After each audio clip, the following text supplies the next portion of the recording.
All right, everybody ready to get started? Hello. Everybody come on in and we'll get started here. Still nothing? There we go. Now y'all can hear me. All right, y'all come on in and get seated so we can get this thing over with.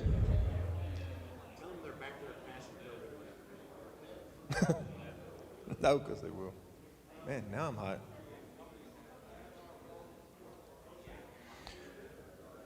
All right, guys, this is the last week. We're about to get started with some fun stuff. So, hey, guys, we have 95 people that are completely ready to call Football Friday.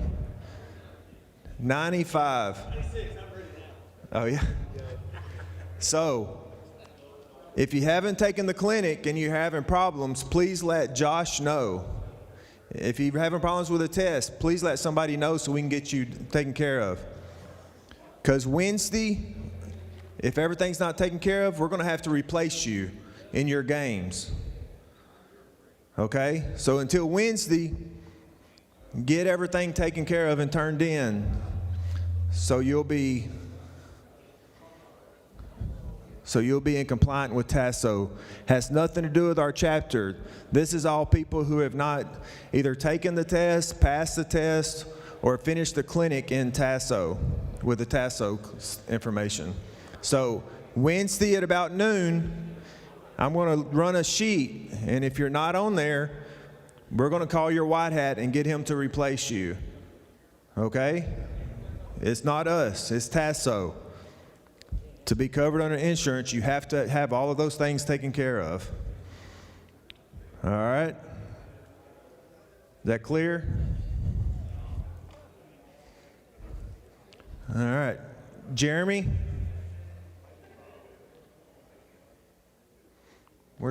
Oh. Here's our great leader, Jeremy. See what trouble he has.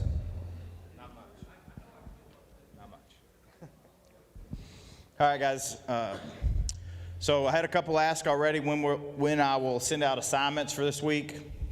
If you've been in Arbor, you'll notice I've got most of the games loaded. I'll complete that over this evening and tomorrow, and then start sending out assignments on Tuesday. I'll likely assign the first 2 weeks, and then wait and kind of see how the COVID impacts the school systems and the schedules. If it looks like it's going to stay on track, I'll continue and get out ahead of it like I've done in the past years. So this is your last chance. If you need to make parameter updates in Arbiter, if you need to change your availability, your start location, your home address, whatever that may be, please go in there and make those updates. Because if you're now living in Tyler and it used to be Maybank and I assign you in Ennis, you're probably going to be unhappy. So please make those updates so I can get you as close to home as possible on Thursday nights.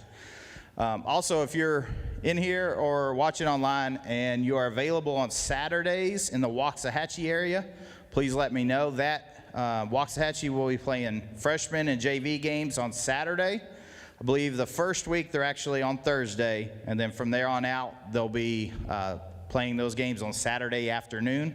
I believe 2 o'clock is a start time for those games. But if you're available Saturday and would like to work any of those games there in Waxahachie, regardless of location, ideally you're close to there, then please let me know that you're available. We have no commitment to guarantee to cover those games. We're going to do our best as a chapter. So if you're available, please let me know.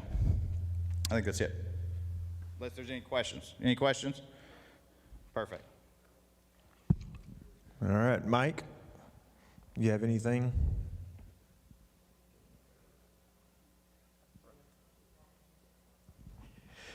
What am I going to talk about? Money. That's exactly right. Okay. I'm here tonight. You guys online, you can mail me those dues, chapter dues. Listen, guys, if you have not paid TASO, and some of you have not, and I have notified your referee about who you are, if you have not paid TASO, there is nothing me or the board can do about it. You have got to pay TASO before you can work a game on the field. It's as simple as that. So if you get a call and says you've been pulled, you say you've been pulled, you've been told, because I've got records of all those emails and texts and everything else that we've been sending out saying, you got to get this done, you got to get this done. Some of you tell me that you're on the, you lead me to believe I'm on the fence, I'm going to wait a little while longer to see about the season. Well, the season's here. You can't wait any longer, so you're going to have to pull the trigger and do it, or tell me I'm not going to do it. And while I was in the referee meeting a while ago, one or two guys texted me and said, I'm not going to do it. Okay, that's fine. Now we know. And that's totally up to you. But again, my information is on Arbiter, Mike Jones. Don't text me and ask me my address. You can look it up just like I can text you. But send me $35 made out to the Tyler chapter. If you have any questions tonight, I will be glad to answer them. If you want to pay for some of your crew members, that's fine too, and then you can work that out with them. The only remaining cards, the ID cards, are laying back there on that bench. If you work with a guy, ride with a guy, might see a guy later this week, or certainly if he's on your crew, please take him that card. He may need it somewhere. All right, guys, if you have any more questions, please come and ask me. Oh, and the rule books. I'm sorry. If you did not get a rule book last week, I have them. And Tom Cremines and Greg Hare back there are going to check you off the list and give you a rule book. So please don't leave without it. We don't normally do this, but we can do it tonight. If one of your crew, and listen, this is a real deal, and I am not making light of this at all. This happens. We have guys that work in industries that have told them, I don't want you to be around large crowds. So they may not be coming to a meeting tonight, even though they want to, and I get that. So if you're the referee and your line judge can't come to a meeting tonight, but he needs a rule book and he's paid his dues and everything and he's good to go, take him a rule book. Just tell them who it is. That's fine. I have no problem with that whatsoever. We don't normally do it that way. We usually make everybody get their individual book, but these are weird times, in case you hadn't noticed. And so we don't mind making an exception for that, but because I want to get rid of them, and those guys need those in their hands. Have any questions about that? Please ask me that as well. But we're here to help.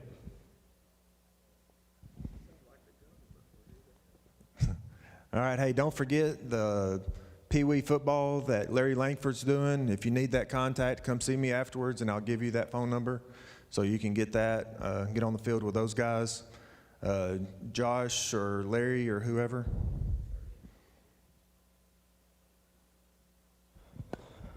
All right, guys. Hey, I just wanted to recognize some people. Who in here worked more than one scrimmage this past week? Go ahead and stand up for us. All right, if you don't want to stand up, hey, I just wanted to publicly acknowledge you guys and tell you guys how much we appreciate you. You guys really helped out our chapter. Yeah, give them a hand. You guys really helped out our chapter cover a lot of scrimmages in a short period of time, so thank you for doing that. I got to talk to Greg this afternoon. He seemed to be doing well. We talked for a little while. He wanted me to let you guys know that he is doing well. He's recovering. He's doing some rehab stuff, and so that's a good thing. We're continuing to pray for him, and we love Greg and ready to have him back with us. Game assignments for week 1 have been built and published into Arbiter, and so if you will get on there and go ahead and accept your assignments, the faster you do that, the more that Larry and I are happy, because it gets us off our back. And so if you will get on there and get those accepted, that would help us out a bunch. Just kind of running through things quickly. Crew chiefs, you are welcome to email the coaches that you're going to be covering their games that week of doing that. So that would be like, say, on Tuesday of that week. Send them an email. If you are curious about what you need to send, Stephen O'Neill is going to be putting together just a template, and that'll help you if you just want to be able to just copy and paste stuff in there, that'd be great. But send that to them, get some information. One of the things that's going to be included on that template is finding out what their requirements are going to be for the COVID stuff, whether there's going to be checks, or if they're going to have showers for us, locker room access, that sort of thing. And so we're going to provide you that template, so be sure and fill that out. I will say this, I've gone into Arbiter. I mean, it's kind of been a back burner thing in all transparency, but I have updated a lot of the coaches' information, but not all of it is going to be accurate. And so every year there's a lot of coaching changes. And so if you're unsure if that is the correct email or not, just get onto the ISD website or call the school and just ask for the coach's email address. It's not a big deal to make that phone call to the secretary. She'll be glad to give it to you. So I think that's all I have, Larry, if you want to come up and make a few announcements. I just have one thing. It involves mask. Of course, you know that you can wear a mask to officiate if you want to. Probably most people don't want to. But anyway, I just want to let you know that there's somebody that's trying to sell masks, and it's got your name on it, or the Tyler chapter on it, or a picture of the official, our logo, where the guy's going up with the touchdown.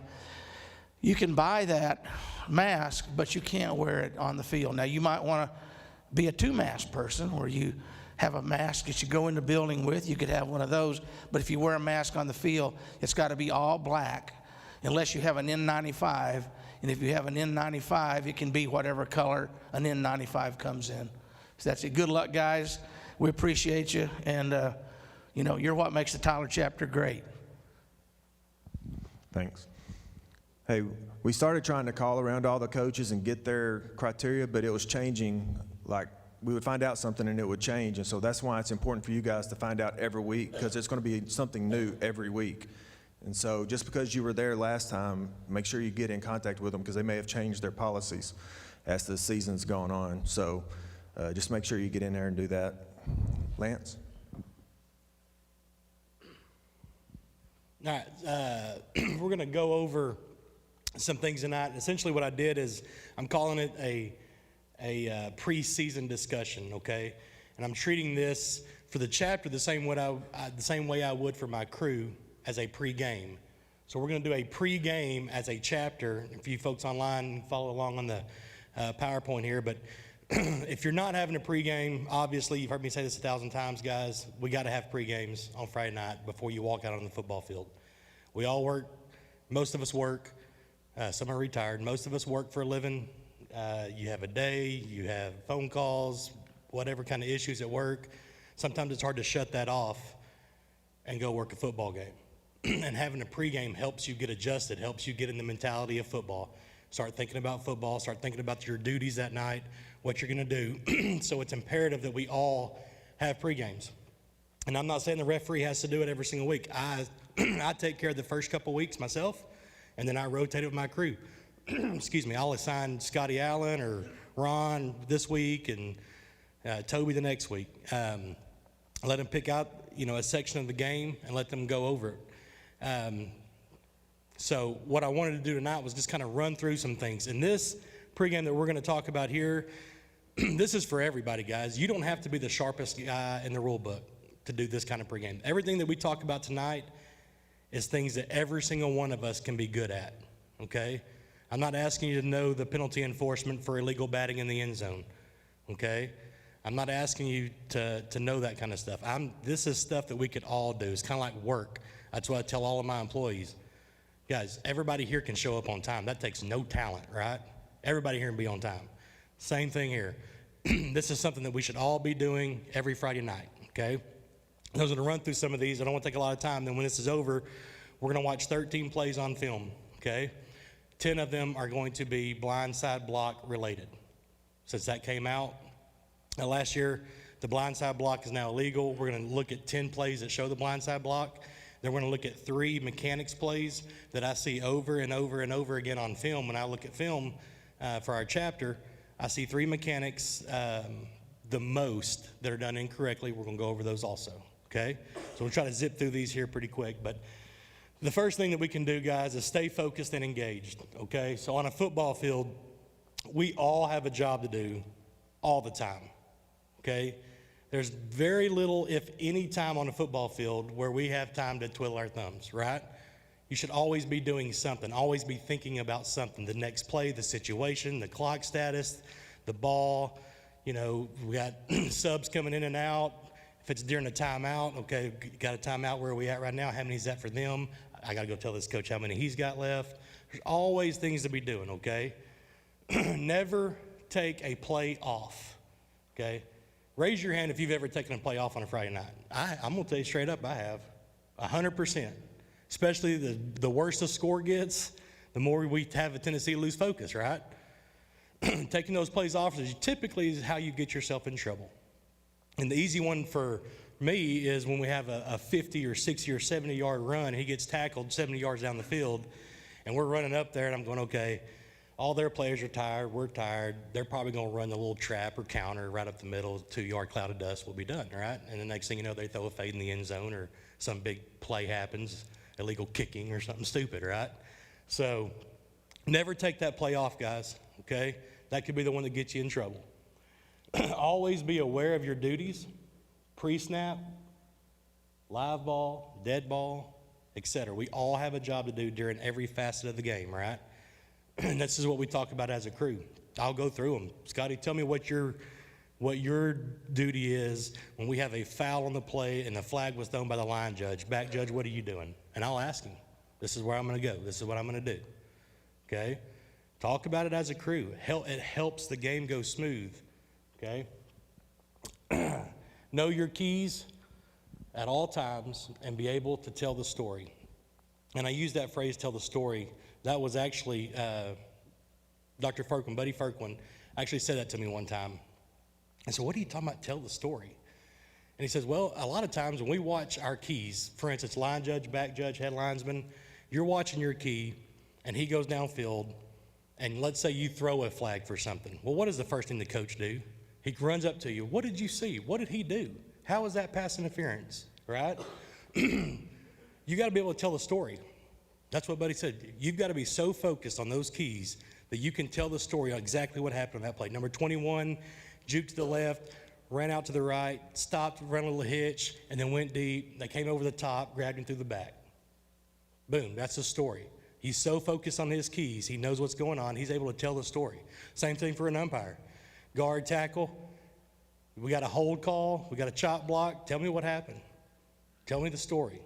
Be able to tell the story. Be so focused that you can tell the story on your keys every single play. Go ahead, Stephen.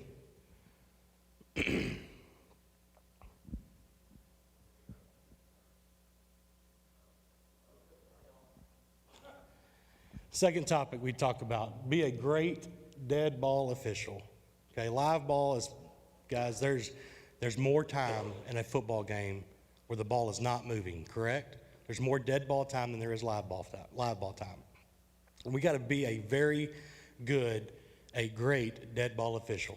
And what I mean by that is making sure we're staying focused, not moving to our next task before we finish the task at hand. Okay, the play that had just ended.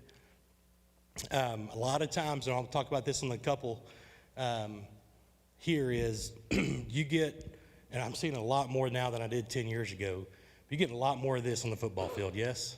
Players mouthing, okay, chicken fighting, all this mess. They do it all the time, okay? We've got to make our presence known, all right? I was much more likely to obey the rules when my dad was in the same room as I was, right? It's just the way it was, okay? These players, they have to know that you're there, that you're watching, that you're mindful, that you're not going to let this go on the entire game. Make your presence known, okay? Take a few extra steps and get in the mix. You'll see that a lot also. You'll have to get into those two players, okay? Guys, y'all go to your huddle, go to your huddle, go to your huddle, go. Okay? A few extra steps, get in the mix. Don't yell at them from, me to Wes. Hey, stop doing that, get in your head. No, get in there and get them separated. Okay? Stay on them the whole game, no breaks. Do not take a break. If you must flag it, try to make it a contact foul. Okay, now obviously there are certain things that we're not going to put up with on a football field when it comes to words. Okay? certain trigger words that we're gonna get for sure. But if we have to flag something, let's make it contact, okay? And it's typically gonna be a push, a shove, a slap, a something, right? And I use that phrase there, we're gonna warn words and flag fists. And then when I say fist, that's a metaphor, it doesn't necessarily have to be a fist. We get pushing, we get shoving, we get chicken fighting, it's been going on, for 30 minutes, and I'm tired of it, we're gonna go ahead and get them, okay? Next up, Stephen. This is something we can all do also. Go back one more time, Stephen. You went 2 over. One more now. Uno más. Yeah, now go one. There you go. See the whole play and the action, okay? You can't roll on what you don't see, and you can't roll on what you only see half of, okay? Don't be late to action in your area. Guys, we cannot, and this happens a lot, I've seen this a lot on film, where we have a flag come in for, an illegal block in the back, and he gets him from the side. But what the official can sometimes see is him going forward, or his helmet moving forward, or him laying on his belly, and you just assume, hey man, he just hit that kid in the back. And it also helps when the coach is telling you, that's a block in the back behind you, right? So you put that in with what you're seeing or what you thought you saw, or what the back half of that action you saw, and the next thing you know, we've got a flag for a block in the back that the film shows was from the side, okay?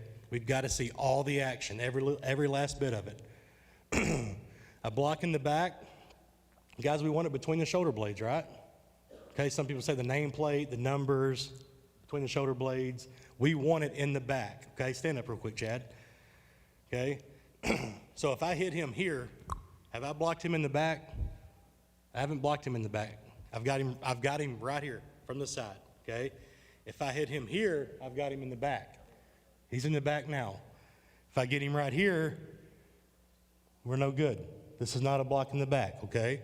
But if I can push him here, right here, and he goes forward, man, it sure looks like a block in the back, doesn't it? Especially if you pick it up late. Okay, thank you, Chad. All right, we want to make sure we get into that nameplate, in between the shoulder blades, okay? A block below the waist is at or below the waist. That's where the initial contact has to be. We can't allow those guys to slide down.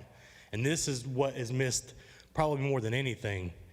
Okay, when they'll come in, they'll kind of hit him right here, and he just slides down, and the guy goes over him. Okay, if you catch that late, guys, and I've been guilty of it too, you catch that late, here comes the flag, legal block below the waist. Okay, when he actually got him legally. Initial contact at the waist or below. Okay? And the last one here, the targeting. Kind of goes back to what I said earlier about being able to tell the story. Guys, we got to be able to describe one of those indicators. Okay? So if one of my guys on my crew comes to me and says, Lance, I've got targeting on 27 of the defense, I'm going to ask him, what indicator did you have? Did he crouch? Did he lead with a helmet?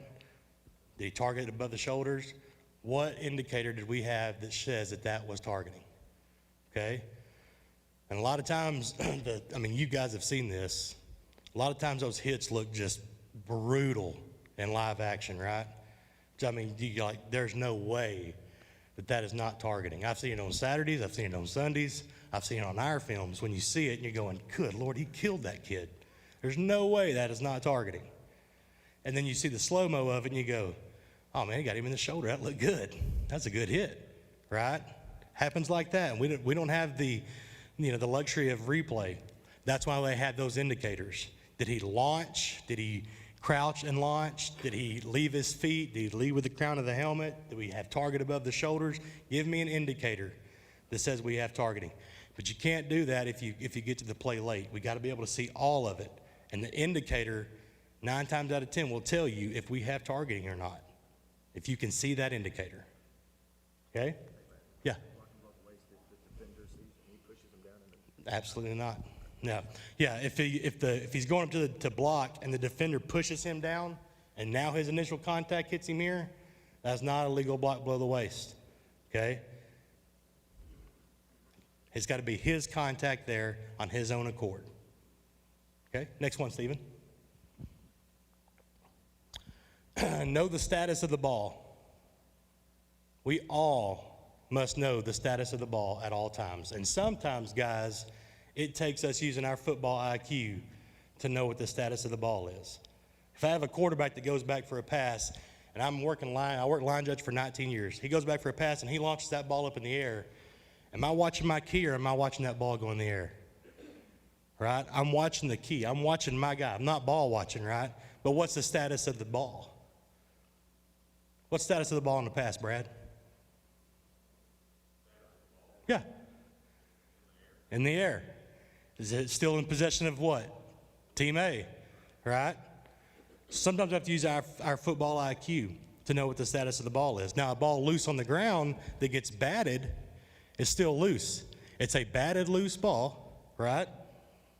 But we've had the impetus change now, okay? The impetus now is the bat, okay?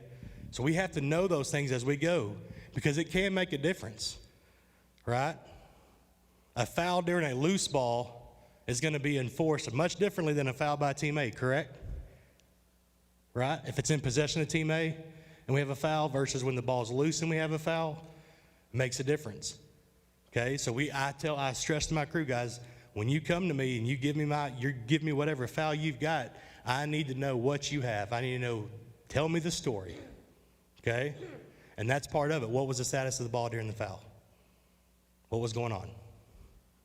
Okay? Next one. Boy, this is a big one. Slow on the whistle.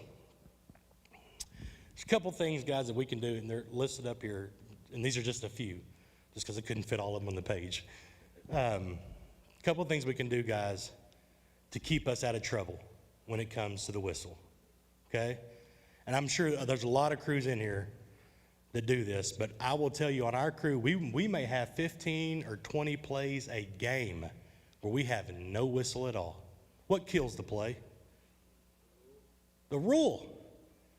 A player down with possession on the ground kills the play, right? Yeah? A fair catch that's caught kills the play, right? It's dead. That's what kills them. Our whistle just tells everybody the play's dead. That's all it does. The action will kill the play. Okay? Be slow on our whistle. Only use your whistle in your area. Okay? There's no reason, and I've seen it a bunch. Seen it at the scrimmage that I worked last week.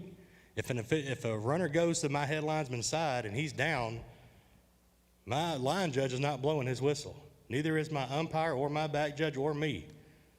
Okay? In your area only. There's only a need for one whistle on the field. Okay? To roll a play over. And that's when he's in your area, it is your whistle. Okay? And if you are not comfortable going through these things here to blow it, then I don't want you to blow it. If you blow it, you don't see the ball, I don't want you to blow that whistle. I don't care if he's at your feet. If you don't see that ball, I'm not blowing my whistle, guys.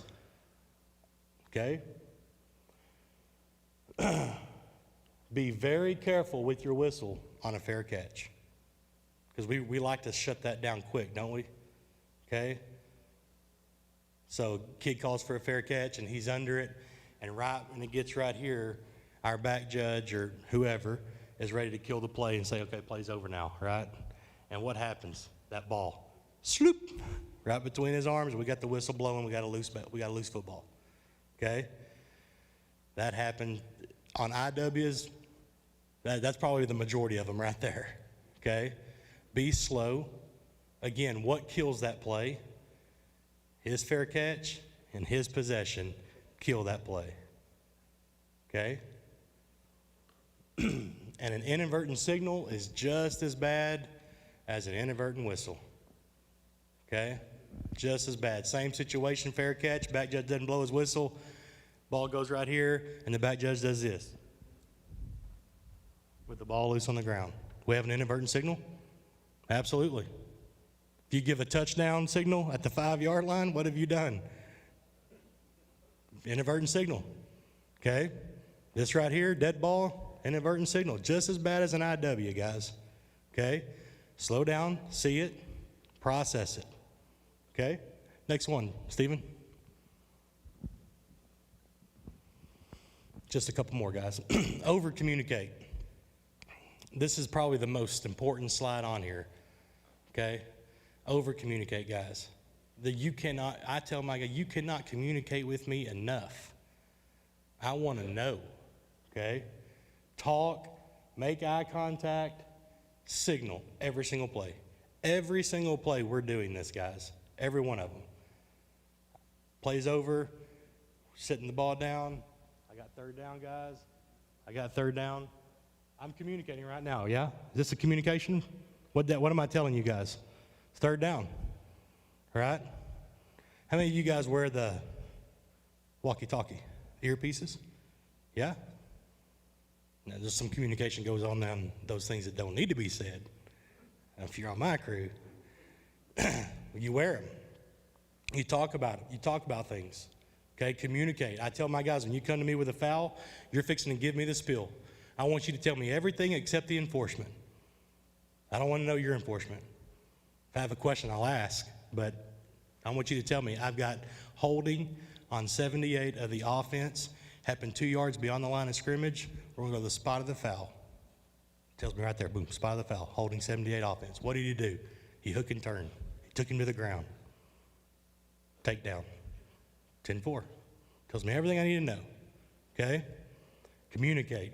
Always know the down and distance, the clock status, and the situation. And talk about it. Okay? It's not just the head linesman's job to know the down and distance, right? If we miss a down, if we go from second down to fourth down, whose fault is it? All 5 or 7 of you. If you miss a down, you give an extra down, you lose a down, that's everybody's fault. And I'll tell you the guys the same thing I tell my guys. We will not snap that football for that next play unless that down box is right.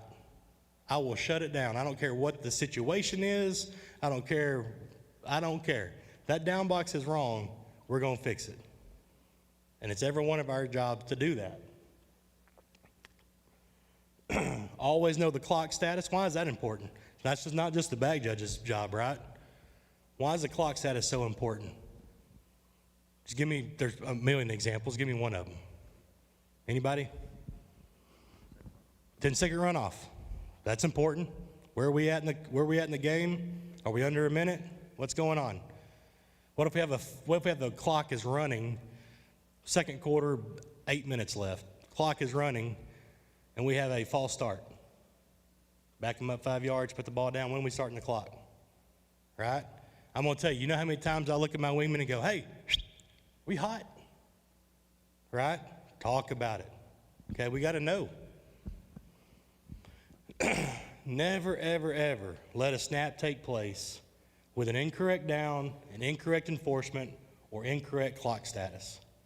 Ever let that happen. And I tell my guys, if you're unsure, you stop, you shut it down and come talk to me. Brad, you say the same thing? I tell the worst butt chewing I ever took was from Larry Clemens. And it was during a scrimmage. Didn't even matter, right? But we had fourth down. I think I said this in the referees meeting the other day. Fourth down, we had an intentional grounding, like just 8 yards behind the line of scrimmage. Okay, comes with a loss of down, right? Where are we putting the football? Spot of the foul. You know where we put the football? Previous spot, right? We let him play. Here we go. And I'm thinking to myself, something is not right. We did not get that right. That ball should have been put at the spot of the foul. We get done, it was our, I don't know, during 10, 12, whatever it was, we get done and we walks over there and I said, well, Larry, I think we got that wrong. We put that ball at the previous spot. We should have put it at the spot of the foul. Well, why didn't you say anything, Lance? Exactly right. Why didn't I say anything? I was unsure at the time. Why didn't I just shut it down and do it? Larry, I think we got this one wrong. Let's talk about it. Right? Never, ever, ever let a snap take. The worst word you can ever hear in the locker room, Andy, is, well, I don't know why we did that. We should have done that. Yeah, it's a little late for that now, right?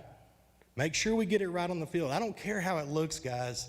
Aesthetics don't matter to me. Let's get it freaking right. That's the most important thing. Get it right. Next slide, Stephen. Last one, guys. Pretty simple. Make them big. Means exactly what you think it means. If you think it's a foul, you do not have a foul. Okay?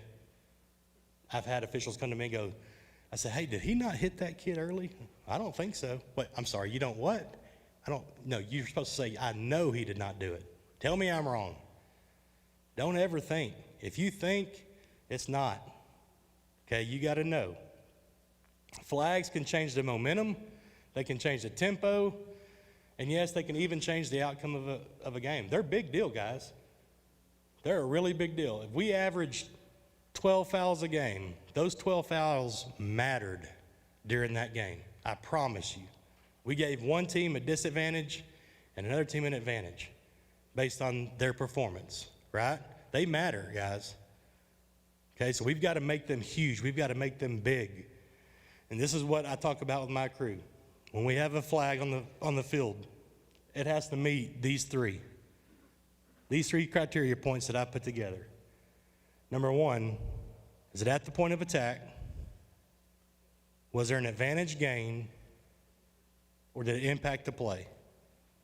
Okay, if it can't meet that, we're not throwing it. Okay, if it's at the point of attack, was there an advantage gained? Or did it impact the play? Okay, anything outside of those three things, we don't have anything, guys. Okay, we just talked about that in our referees meeting. You're going to see holding, I kid you not, on every single play, right? You can call it every single play if you want to. I promise you, if you look hard enough, you can find it, okay? But was it at the point of attack? We just talked about this. Is there a difference between holding and being held? Yeah, absolutely there is. One's a foul, one's not, right? Stand up real quick, Chad. Let me show you something here. All right, I got a runner that's coming around the sweep right here, and I've got Chad right here, and we're just going back, okay? He's just along for the ride. Am I holding him? No. He's being held, but I ain't holding him, okay? Same thing, runner comes around this side, and I'll try to get to him. Whoop. Now I've committed a foul. Now I'm holding, okay? Point of attack.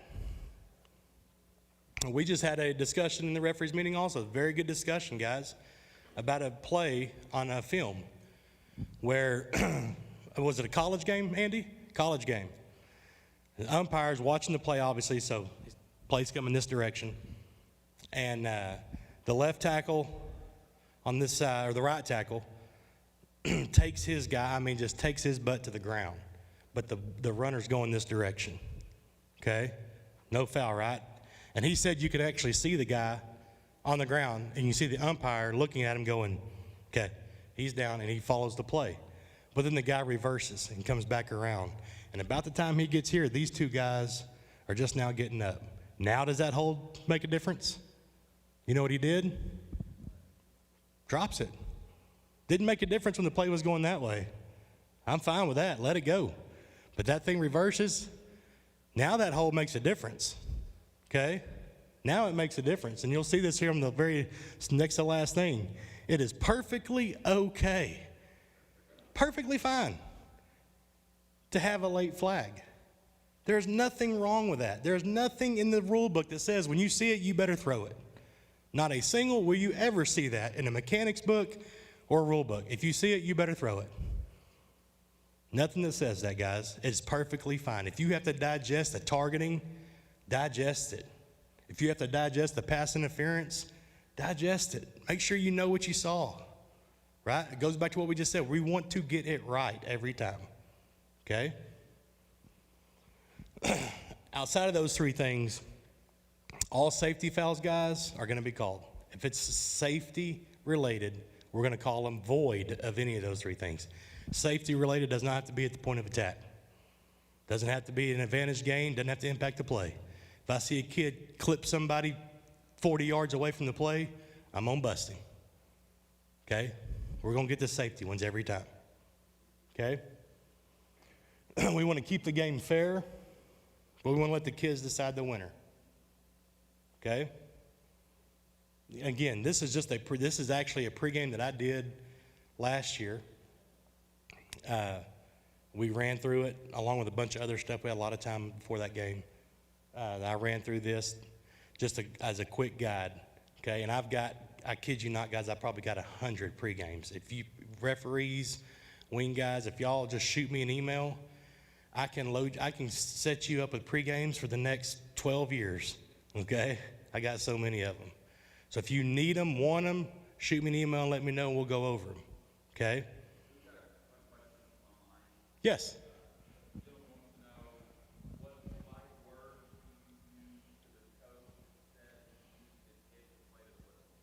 He teaches his what?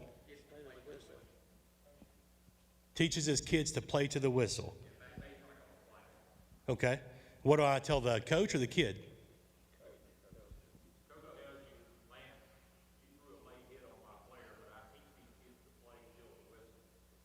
I'm going to tell the coach the same thing I just told you guys.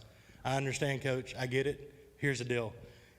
The play's over, okay? It's not my responsibility for those kids to know when the play is over. It's their responsibility, okay? So, and it doesn't sound, you're not going to talk a coach off the ledge at that point, okay? You're just not going to. But I'll tell them all the same thing. Guys, the play killed, the play was dead. The rule killed it. Him being down is what killed the play. My whistle is just reiterating what he just did. That's all it is, Coach. So he hit him late. The kid was down, he hit him late. Yeah.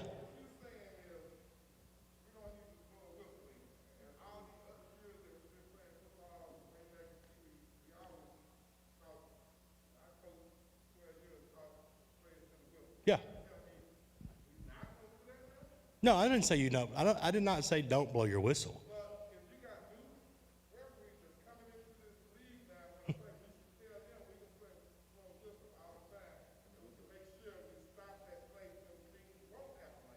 Yeah. No, I'm not saying don't blow your whistle. For new officials, I will tell you right now, be very, very slow on your whistle. Be very, very slow on your whistle. Okay? I promise you guys, a veteran official in here, if I asked, have you blown an inadvertent whistle, every one of them will raise their hand. Okay? They are zero amount of fun. There's not a hole big enough for you to want to get in. I promise you, it is miserable feeling. Okay? What I'm telling you is, if you are not the covering official and you do not see that football down with that player, then you do not blow your whistle. It's that simple. If you do not see the football in possession of the player that is down on the ground, do not blow your whistle. That's all I'm saying. And yes, there are 15 to 20 plays a game where our crew will not have a whistle. Now, if the game's getting out of hand and these guys are getting chippy, or they're on the verge of hitting each other late, or you've been a part of those games where you just know that things are getting heated, then yeah, I might tell my guys, hey, make sure we're making our presence known, get in there, okay, take a couple extra steps, see that ball, find it. But I'm not going to change our officiating habits to try to help, negotiate some peace treaty on a football field, because that's when you're going to get yourself in trouble. Yeah. To address what he's saying a little bit, the more experience you get, you'll learn when you don't need a whistle, like a dive up the middle. Yep. You're not, as a line judge, you're not going to blow that whistle 9 times out of 10. No.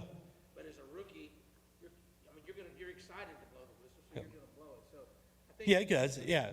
going along with that is the more experience you have, you're going to have a feel. I think it's more of a feel than it Yeah. is of when to blow and when not to blow, or if you need to blow or if you don't need to. Right. Larry said that the more, for guys online, the more experience you have, the more snaps you get under your belt, the more you kind of understand and know when and when not to blow a whistle. When it's a little bit easier, dives, traps, or up the middle runs, 2-3 yards. Odds are, there's probably not a need for a whistle on those plays. You kind of learn that as you go. But as for new officials, for brand new officials, first year, even second, third year guys, there is absolutely nothing wrong with being slow on a whistle. Absolutely nothing wrong with it. Okay? All right, we're going to watch some film. This is the first time we've watched film in here, especially with the YouTube audience also. We'll see how this goes. There's going to be a couple of plays here that's going to have to do, like I said, there were a couple of mechanics, and I'll go through them real quick and we'll see them here, but that I see on film a ton that I want to try to get corrected, especially for this season, because I noticed them a ton last year. I'm hoping we can kind of nip them in the bud here. On a field goal or extra point, if it's no good, if the field goal or the extra point is no good, the only official that is to signal is the official that was under the upright that was missed. Okay? So if I'm the back judge and I'm over here and the line judge is over there and that ball goes up, okay, and he misses on my side, I'm going to come out and I'm going to tell him it's no good, and I'm going to give 1 out. Okay? That's all I'm going to do. Vice versa. If it's all no good on his side, I'm just going to step out. He's going to tell me no good, and I'm just going to stand. That's all we're going to do. Okay? Go ahead. We play this one real quick, Stephen.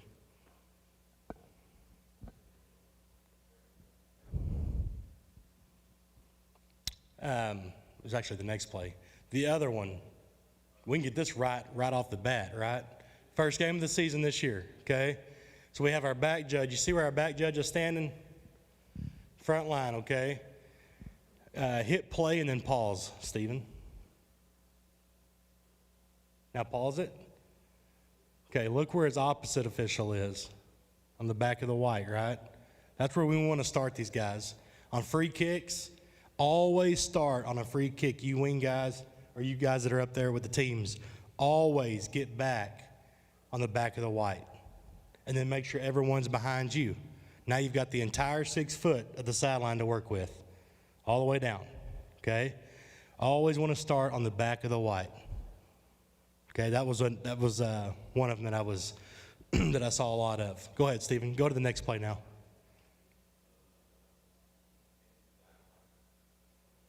Now it's going to be bottom left, right there. Yeah. Click it again. Here we go. All right, this was the extra point that we just talked about. An extra point or field goal that's no good. We're just going to go one guy, whoever's covering it.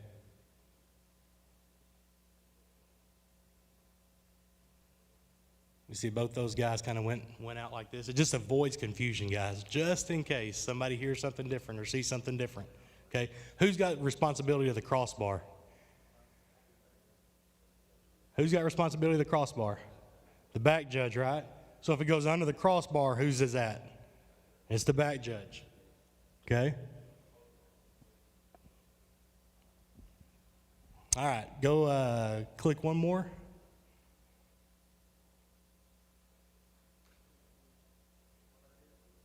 There you go. Like I said, most of these plays are going to be fixing to get into some blindside blocks, and that last mechanic will be towards the end here. All right, so if you stop right here, so you watch this kid, and we talked about this in the referee meeting just a while ago, on blocking in the back and a blindside block, okay? So the blocking in the back still exists, right? Yeah, it's a 10-yard penalty, still exists, okay? But we want to get a blindside block when we see a forcible contact in the back, okay? That's when we want to put it, because obviously all blocking the backs are going to be blindside because you can't see them coming, right? But the blocking the back rule still exists. 10-yard penalty for those unforceable contacts, the pushes and shoves that you see a lot of, okay? These here, he's going to get him in the back, and I believe the umpire actually does a great job. He actually gets it, but they enforce it as a block in the back. Go ahead, Stephen.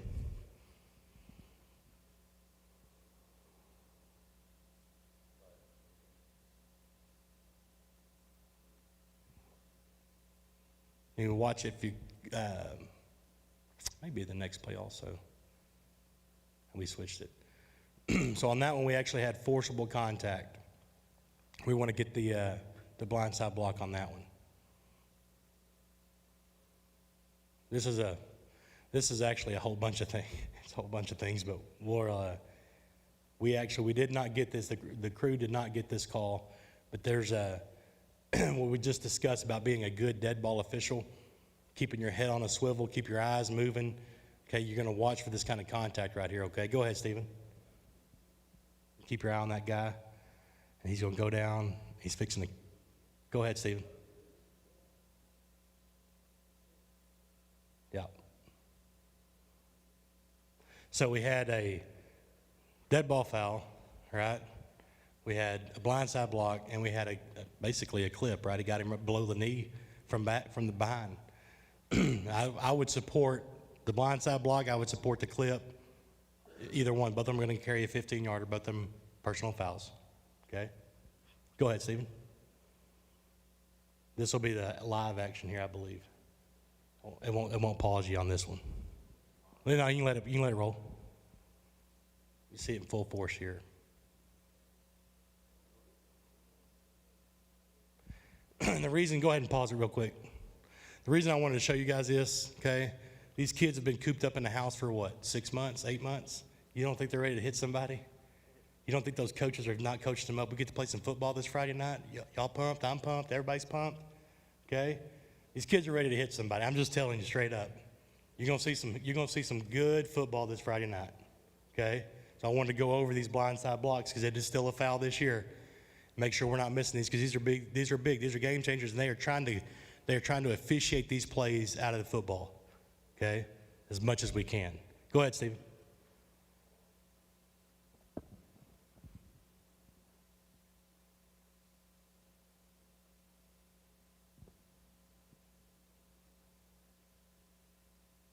All right. So you'll notice on some of these blindside blocks, guys, they're all going to have something in common. I said this last year also, okay? Typically what happens on a blindside block is we have what? We have a change of possession, okay? Almost every single one of these are going to be a change of possession of some sort, and you have one guy, you can see this guy here, so the play is flowing this direction, and this guy, we call it swimming upstream, right? Flow's going this way, and he's coming this way. He's head hunting. He's looking for somebody to blow up, right? That automatically, boom. When I see a change of possession, two things. The first two things that pop in my mind, change of possession, I don't want to see any blocks below the waist, and where's my head hunter? Because he's around here somewhere, and you better find him, because there's always one of them, okay? They may miss their target. They may not find nobody, but there's always one of them looking, okay? Go ahead, Stephen.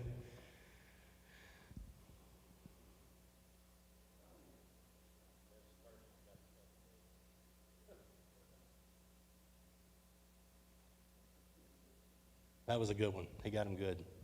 The kid didn't get up. He got up and he fell back down. It wasn't pretty. Watch it live here.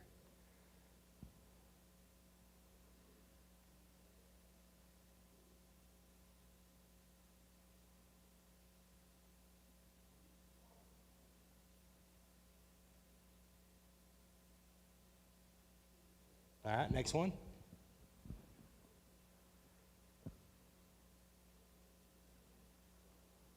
All right, this one here is going to be an interception. I think it occurs on like the 3, 4, 5 yard line, something like that. Again, a change of possession occurs.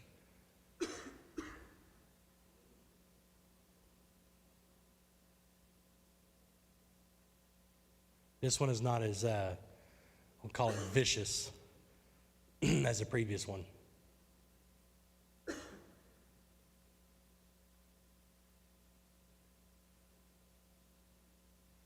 Change of position, change of possession, antennas up for the blindside block.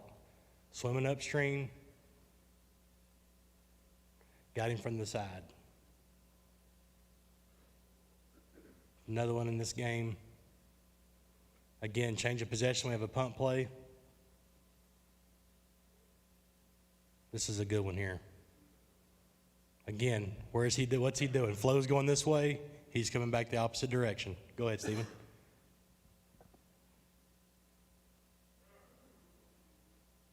Okay, now the crew actually, they had a flag down, similar to what happened on the second play we saw. Have a flag down, but they call it a block in the back, okay? Something forcible like that, we definitely want to try to get that 15-yarder on those. Those are big.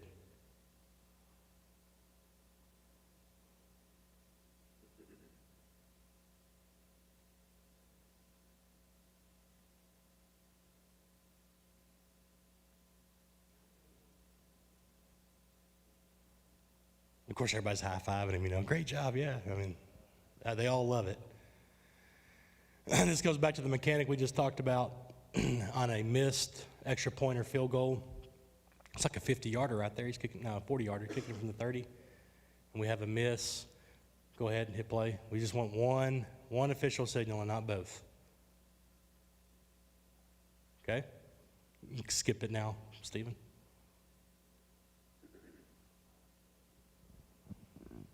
It's a good one here, too. Getting blindside block. I believe this is an interception, so we have another change of possession. Yep, intercepted. Flo's going that way. He's picking him a kid out. Boom, blows him up. Yeah, he's behind the play. He's behind the runner. He's, minding his own business. The tight view here shows it pretty good as well. Go ahead, Stephen. And we talked about this at the meeting. Stand up real quick, Chad. We talked about this at the referee meeting also. Guys, you can have a blindside block from the front. Can you have a blindside block from the front? If his attention is not there, absolutely you can. So if I'm going, the ball carries over there and he's looking this way and he's running to try to get an angle on him and I blow him up right here, we've got a blindside block, guys. Okay? Again, goes back to what we talked about earlier, making sure we see the whole thing, see the whole play, all the action. Okay? Go ahead, Stephen.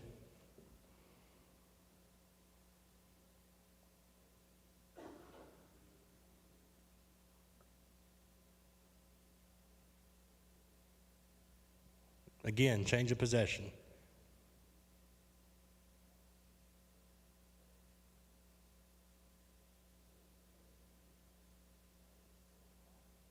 I think I pointed out on this one. Yeah, it's back behind it.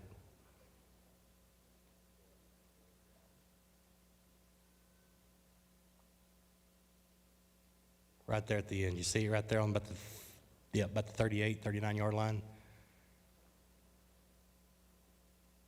John, is this your game? Is this yours?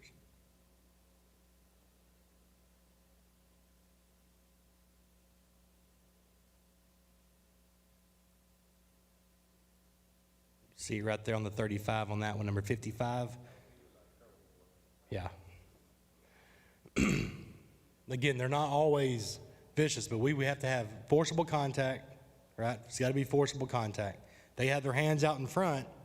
We got to push, or they're trying to guard themselves against that block. Their hands out in front. We're not going to have a blindside block on that. We got to have forcible contact. This one's kind of tough to see here. Go ahead.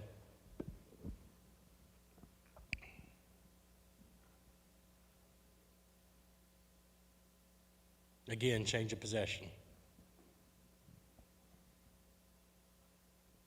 It's going to kind of happen in a crowd of people down here. You watch your kid right there. Go ahead.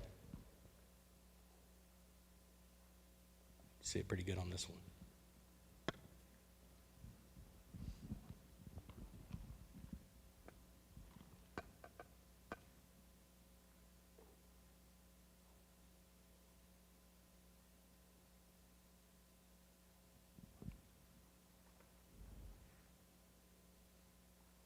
Small.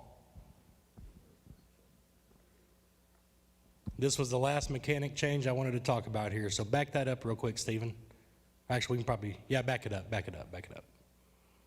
I see this a lot. Go ahead and pause it. I see this a lot, guys. So as an official, we never, ever, ever, ever want to take our focus off of our players when we still have opposing players in the same vicinity, right? Okay? And a lot of times I'll see this on film where we have a long incomplete pass or a run and the ball carrier just drops it out of bounds, and we're so quick to either pick that ball up, to go chase that ball down and get it, or to turn and get another ball from our ball boy, okay? And we're losing focus on players right here in front of us, okay? And it may never, you may officiate for 100 years, and it may never be a deal, ever become a deal for you, okay? But if you have luck like I have, you're going to turn your back, and some kid's going to slug somebody else right there in front of you, and you're not going to see it, okay? Make sure that we continue to officiate until everybody's clear. The ball, we'll get the ball in. We got 40 seconds, guys. We'll get the ball in once I get the area cleared out of players. Okay, go ahead.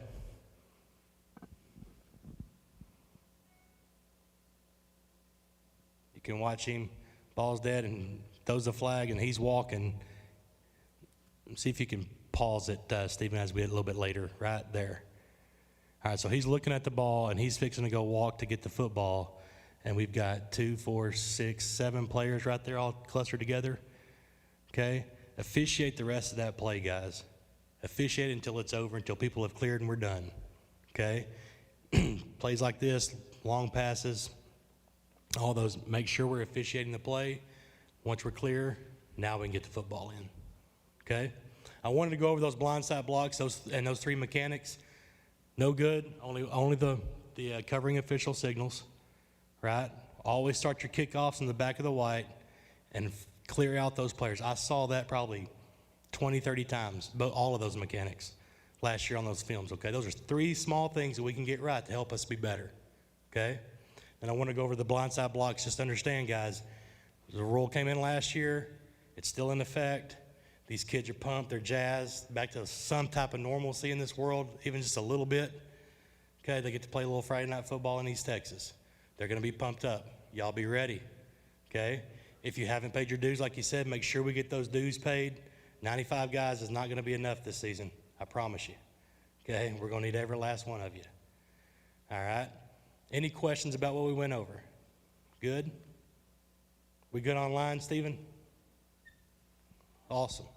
Here you go, Chad. Thank you. All right, just to follow up, what Lance was trying to say about the whistle, this is what it says. Just so, Lester, you brought it kind of out. It's in Rule 4, Section 1, Article 3. It says, a live ball becomes dead, and an official shall sound his whistle or declare it dead.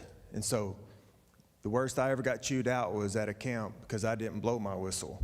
I had an incomplete pass even. Guys, he's not saying don't blow the whistle. It's a courtesy for all those other players. An incomplete pass down, and you still have guys blocking up short, right?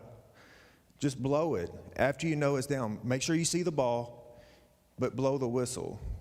You shouldn't go, the whole game and have like 10 whistles. Used to, yeah, back 5 to 10 years ago, oh yeah, it was big time to do that. But in the rules, they want a whistle. If you've got the ball down, if you've got the ball dead, that's when you blow the whistle. Don't blow an inadvertent whistle. That's what Lance is trying to make sure we do. Blow it a slow whistle, a late whistle, until you see it, whatever. Just make sure that you know where the ball is and the status of the ball. All right. Crew chiefs or anybody from a crew, we've got the foul reports up here that we gave out last year. We're giving out 8 this year because we're just finishing those up. And there are some things on there that we got to get changed because it still has Greg on there. So if you want to jot down Larry's information on there in Greg's place, and then we're going to get some more made. And so just somebody from the crew want to come up. Terry Meebane, raise your hand, Terry. Stand up and let everybody see you. No. So send somebody up from your crew to get some foul reports. Other than that, any questions? All right. Thank you, guys.